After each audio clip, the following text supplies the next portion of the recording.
Hey, welcome back to the Elvis Workshop. Thank you for coming in. I've got an Australian invasion back on the channel again today. We got some really cool stuff here, some goodies to show you. I'm going to start and then kind of hand it over to him a little bit. I just got this. I've already listened to this and seen it. It's a live concert at Las Vegas, 1973 at the Hilton, with an over 2-hour DVD of performances from 1973, and there's some footage on here we have never seen before, suits that we haven't even seen in any kind of video before. Very clear footage. This is from Mill Branch, and it says that it's a booth recording. It's not a soundboard, it's a sound booth, which basically, if you don't know, it's I'm not a professional at this, but I'm going to just tell you what it is. It's basically somebody with a tape recorder in the crowd, but they're typically sitting either right on top of one of the wedges to get perfect sound, or they're right by the sound booth and they set it kind of right by the sound booth so you're getting the best sound possible in the room. So it's not a technical sound board, they call it a sound booth, and but it's very clear sound, and it's a whole new show that we have never heard before, and it's called Oh Las Vegas, right? So you have any opinion on this at all of you? I haven't heard it, but everybody that I know who has it has spoken very highly about it. The footage particularly, getting that, excellent, that footage that you haven't seen before, which is amazing 50 years later that we're still getting it in 2 hours. So the thing that I took away from the footage is it made me get a little bit better view of what it was like for Elvis on a night-to-night basis. It's almost like Groundhog Day, like your life is the same every single day with no changes. It actually gave me a little, I felt a little bad for him, because literally every night it's the same thing. Comes out, does the songs, talks to the crowd, all that stuff, goes away. And that's his life. Look, it's not a bad life. But what the really cool thing about the video that I got out of this is you really see a lot more of the fan interaction than we've seen before. He was really active with the people in the first few rows a lot during these shows, and you know, goofing with them and kicking his foot at them and throwing the scarves and shaking their hands and taking a drink off their table. So there's a lot of that, and there's also a lot of interactions with Elvis and the band that I've not seen before. There's a few times where he kind of gets after Charlie, and it's kind of funny. He's chasing him with a scarf and stuff. So it's 2 hours of very, very clear, very, very good, well done, well mastered video. For the picture quality for this time, it's awesome. And another thing to keep in mind is a lot of video cameras back then didn't have microphones in them. So a lot of them were only Super 8 cameras. Super 8, no volume or no audio. So a lot of this is matched up with known audio that we have. The work that went into this release is you can't even imagine what it took. Sitting there with it in your perched in your purse, going because the Super 8 made a lot of noise. Sure. At that well, time. but I'm talking about the producers of this to match the video footage with the audio. And to clean that video footage up, it's spectacular. So this is actually really well priced. I'll put the website up here for you to get this if you want. Mill Branch puts out really, really good quality stuff. And this is a whole new show from 1973 with 2 hours of video footage from the Hilton. And it's a great time to be a fan when stuff like this comes out, because when we started in this, to see this sort of footage would have been so grainy, so terrible. There would have been no sound. Like a blotch of a white blotch with a peach head on it. Yeah, and to see it now, it's fantastic. One thing about what Rick said about him being in Groundhog Day, some of that's his own fault too, because he could have easily changed up his set list. You know, he's got to keep a few. Complacent. You got to do maybe Heartbreak Hotel and Hound Dog and one or two others, but you could change anything up. There are so many songs from the early 60s or the mid-late 50s that he could have thrown in, and then throughout the late 60s, he could have touched on, you know, the Elvis's Back album or Back in Memphis or anything. He could have pulled all of those tracks. The fact that he didn't, that's on him. Is a crime, really. Yeah. He sold himself short.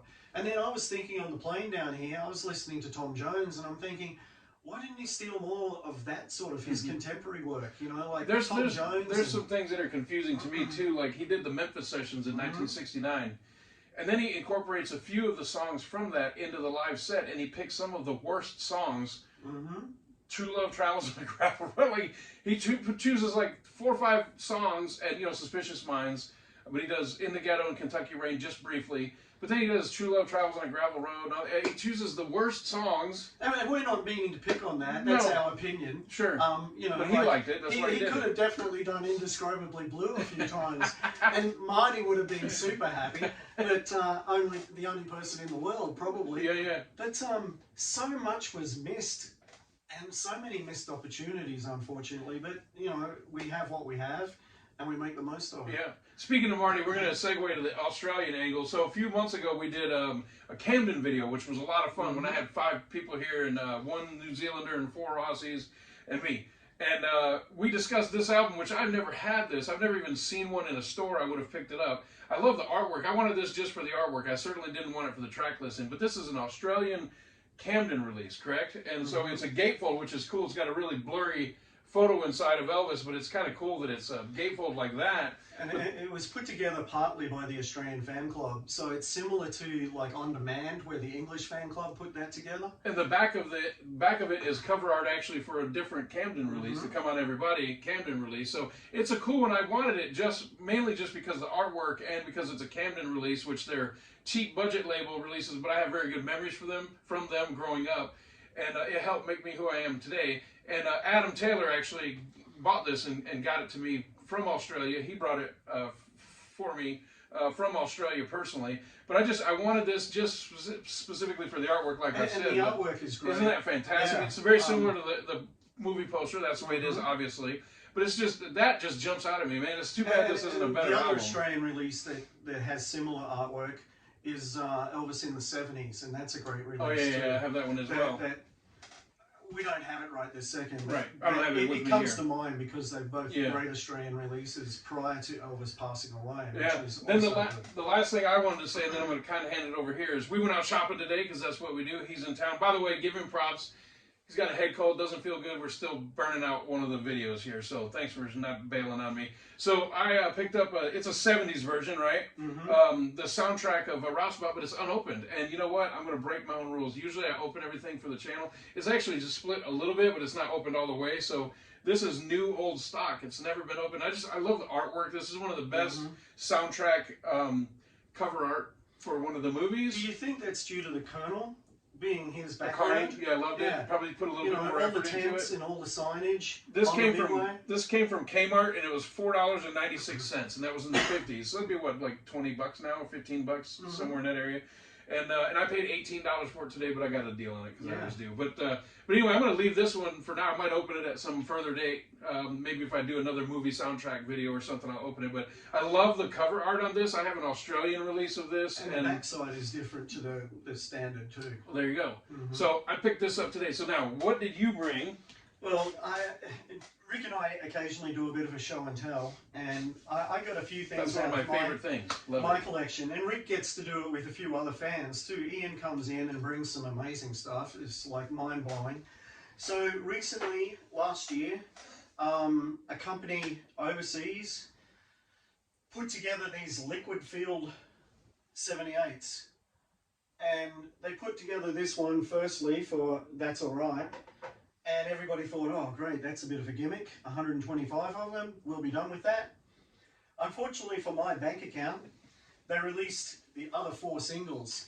So I happen to have all 5 of them sitting here. And you can't get 2 of them. You could get 1 and settle, but you can't get 2 and not the other 3. So you either got to commit. You either got to do 1 209, or you got to do the whole set. You can't like get the first 3 and then quit. Exactly. and only 125 of each were manufactured, so automatically it's a collector's item.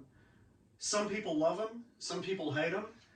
At first I was a bit on the fence, but I thought I've just got to have it, doesn't matter. They do look pretty cool. And when they spin, the color mixes a bit and it goes to the outside. This looks like going to an Italian restaurant. It is, and it's very psychedelic too.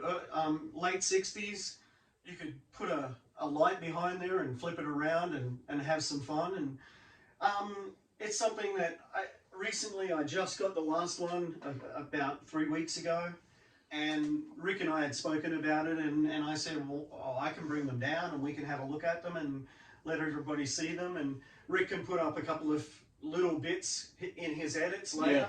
So a couple of observations from me on this. They're a little thicker than I was expecting. Of course, you have to have the inside for you to put the Well, what they do is they press one side or each side as a separate disc, and then they put them together and they start seaming around the outside, and then fill it with liquid to finish, and then finish seaming it. So it's actually thicker than. It's about as thick as 2 records. Yeah, it's thick, and obviously because of the liquid, it's heavier than I expected. They look pretty cool. Now, a question that I have, and you may not know the answer, but I've seen several people online say the same thing, that they believe over time that this liquid in here will evaporate out or somehow dissipate. Any opinion on that at all? That's going to depend on how you store them, where you store them. If you store them, in somewhere not climate controlled, it's going to probably create that issue with heat. It's going to be a thing that only time will tell. Yeah, it's kind of experimental. Yeah, like these have been done on other artists, and I don't have any information on it, but I can look into it a little bit. So you played one of them, right? I played That's Alright. And how did it sound? It sounded great. Exactly what you'd expect. Yeah. Okay, good. So yeah. And then I thought I'd bring a few more from my collection to give a bit of a show and tell. And this is pretty boring. This is just an upside down 209. And Rick's seen it. Yeah. He's had one. He has one on the wall behind me. And so the B-side, Blue Moon of Kentucky, the 209 is inverted. It's upside down. That's correct. That's an early pressing, right? So we think it is. People say it's the first pressing because it was a mistake. Yeah. Personally, I think it might be closer to a later pressing when Sam was scrambling to get product onto the shelf before RCA took over. I'm not 100% sure. Everybody I talked to, nobody was there, so nobody really knows. This is one of the most, of course, the first thing you look for on these is the push marks. And this, I'm looking at the Blue Moon of Kentucky side. I'll put a picture up of this. This is one of the more prominent push marks I've seen on one of these. On this, it's on the B side. The other side is actually a little bit harder to find. You can see all three, but they're a little bit harder. But this one on the Blue Moon of Kentucky, boy, that thing is right there. So that's pretty cool. Don't get that mixed up with mine. That would be a shame. Now I'll hand Rick this one and let him have a quick look. Don't flip it over just yet. All right. And, Blue Moon of Kentucky. Tell me what you notice about the other side of this. All right, let's take a look. Oh, wow. I've seen this online. I've not seen it in person. This is cool.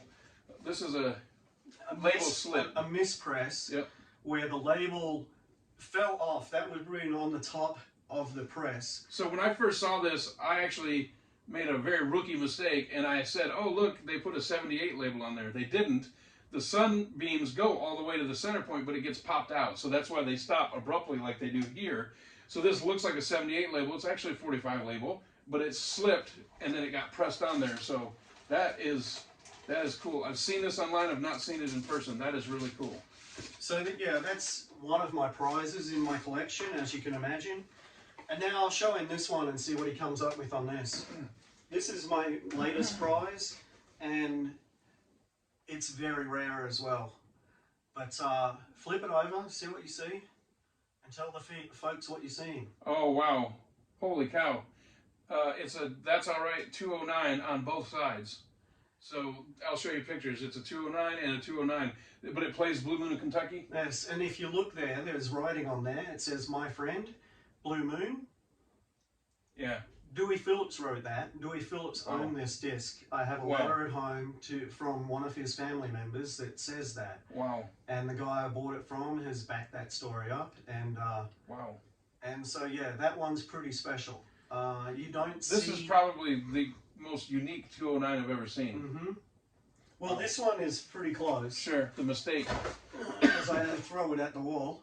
That's very close. I've never seen anything like that one before. Yeah. But when I saw that, it was another... It's amazing that has survived. They didn't immediately throw that away. Yeah, they got through... normally these would have been trashed. Yeah. This one would have been in quality control. They might not have even noticed because they just put it into the stack. Sure, they're not going to look at each record. And it just happened that... You know what? My guess on that would be maybe Sam noticed it and gave it to Dewey because it's a not for sale. Yeah. And somebody he knew, and he knew that they didn't want that out. So Sam may have accidentally found that and said, "Oh, let me give this one to Dewey." And that's totally a guess, but that's what I would assume. And Dewey had that in his collection up until he died. Wow. So yeah, that was pretty special. That's a really cool and that one Rick hasn't even had no idea that existed until right now. That's awesome. Damn. But yeah, that's stunning. Yeah, it really is. These things are out here, and if you keep your ear to the ground enough, it gets burnt because it gets hot. But otherwise, you find stuff. What we talked about in the last video was like this thing here, the thrill of the hunt. He's always on the hunt for Suns and 209s specifically, but the Elvis records. And to find those like that are just hidden gems. Those are amazing. Then you have the new product that's out that's kind of gimmicky or whatever, but it's fun to collect. And then you go hunt out the original ones. That is awesome. That's so before, what you don't know is that before the video started, he said, I have a box here that has goodies in it. I'm not going to show you. So this is all new to me. I've seen the one with the mislabel in pictures. I've not seen it in person, like I said. But the double-sided one, that's stunning to me. That is an awesome piece. Yeah, exactly. That is a gem right there, and man. I wanted to get your reaction. And you did. And you did. It was a legit reaction. Because, you know, yeah, I've shown you all the other stuff. And counting those three, I think I have 9 209s on the 45. Yeah. I have 3 209s in 78. And then I have this set. And then I have others. I have all of the bootlegs. Yeah. I think I'm missing 2 sets of bootlegs. One is brown and one is black or something like that. But I have probably 300 different bootlegs. Not just the 209 through 223, but also the others where they put on Happy Birthday and Blue Suede Shoes and all of those other compilations where they took Tiger Man off of the 68 special and put that on there. So I have all of those, and pink ones and blue ones and green ones and yellow ones and all the ticky-tacky ones. It's just fun to hunt them down, find them, score them, get them, and then hide them away where nobody can see them. but it's good to be able to share this stuff and let you guys know that there's holy grails like this still floating. Well, listen, this video right here, some of the videos are better than others. I'm aware of this, believe me. This right here is what makes it fun doing these. This right here is going to be one of my favorites. I love doing these videos. We're not here to sell you anything or pitch you anything. Honestly, I don't care if you buy this or not. I'm just telling you how much I like it. This thing is an awesome release. But stuff like this, where we get 2 hours of video footage that we've literally never seen before, handed to us for just a few dollars from these fans that put this together and do all the hard work, is awesome. So what I'm not telling you not to go get this. You should, because if you're an Elvis fan, you made it this far into the video, this is for you. So go get you one of the old Las Vegas. But this is really why we do this video. This channel is to share the Elvis experience. We're not here to sell you anything, pitch you anything. We want to show you what's out there and tell you what we think of it and just have fun going back and forth about it. To us, this is what binds a friendship together, is sharing the excitement of doing stuff like this. And so to us, it's a thrill to be able to look at this stuff and to share it with each other, but we also like to throw it out for you to look at so you know what's out there and also see what's going on in the Elvis world. It's a lot of fun to us. We love it. You guys don't understand how hard it was for me to not tell Rick about that one 209 with that thing is awesome. I may have to choke him out and take it. I've had that for about 5 months now. And the other one I picked up, I was in England and I picked up that through a trade with a fan who lives in Spain. He's an English guy. So this mistake label was made either in Memphis or Philadelphia or LA, doesn't get thrown away, goes through decades of being in somebody's hands, ends up overseas in Europe, and then now it's in his hands. The incredible journey that you'll never know about what that record has done, where it's been. You know, it's obviously never been played. You can't play that side.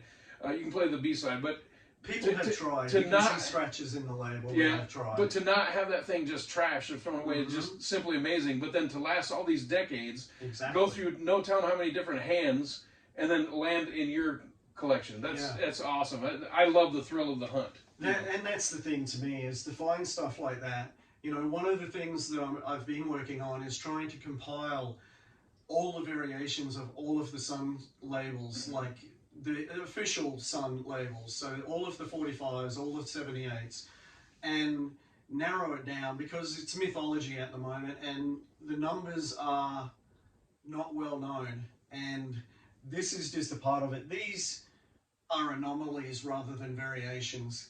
but still they're part of the history, so they'll go into my documentation when it happens, and it's just great to be able to share that with fans. And that totally stunned me. That I did not expect that. I never thought about a two-sided 209. That is just brilliant. That's awesome.